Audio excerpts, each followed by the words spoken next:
A few months ago, I sent one of my videos to Slugger hoping to get some feedback. At the end of that message with the video, I said, "Cheers from Montreal." And when I eventually got a reply from Slugger, he said, "Hey, I'm going to Montreal back again next year. If you would like, we could hang out in person." I didn't really think much of it. I thought it was just being polite or something.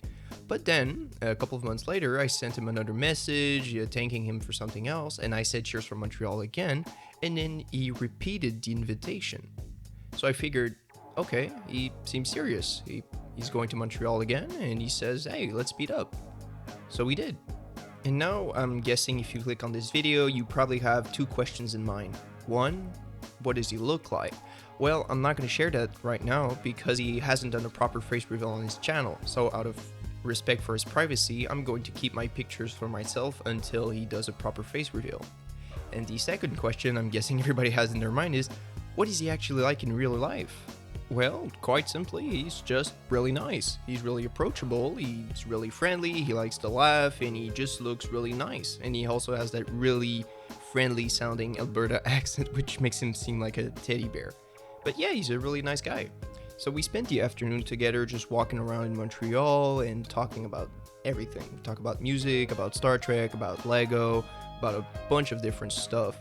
And we also ate some ice cream, we had some Vietnamese food. Yeah, it was a pretty cool afternoon. Also, this is completely random, but I really wanted to give him something. Because for those of you who don't already know, Slugger is kind of the main inspiration for my entire channel.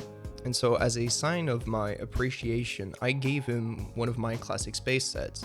It's a set that I had a duplicate for, so I'm not losing anything special here, but I figured because I really like classic space, I wanted to kind of share some of that love with him, especially because he usually reviews sets from the 90s or early 2000s and not from the late 70s or early 1980s. So I figured, yeah, it'd be a bit different from what he usually has, but he might find something interesting about it. In return, actually, this was a complete surprise, he whipped out of his pocket a tiny lime green slug. He gave me the Slugger mini slug. This is beyond words. I was never expecting this. I was just happy to meet him in person and give him a classic space set, but he actually gave me the slimy slug that we see in all of his videos. He told me he had a couple of extras, so he's not like giving away something special here, but still, like, this is really cool. And as a bonus, he also signed two of my Rock Raiders instructions. And I told him, "Hey, I bought these Rock Raiders sets because I love your channel and I love your Rock Raiders videos." And he was like, "Oh wow, that's awesome, great. Do you want an autograph or something?" I was like, "Oh yeah, absolutely, sure. I'm not gonna say no to that." So yeah, I have signed instructions and a slimy slug. So Slugger, if you ever want to come back to Montreal, you are invited. Anyways, I guess that's it for today, and thanks for watching.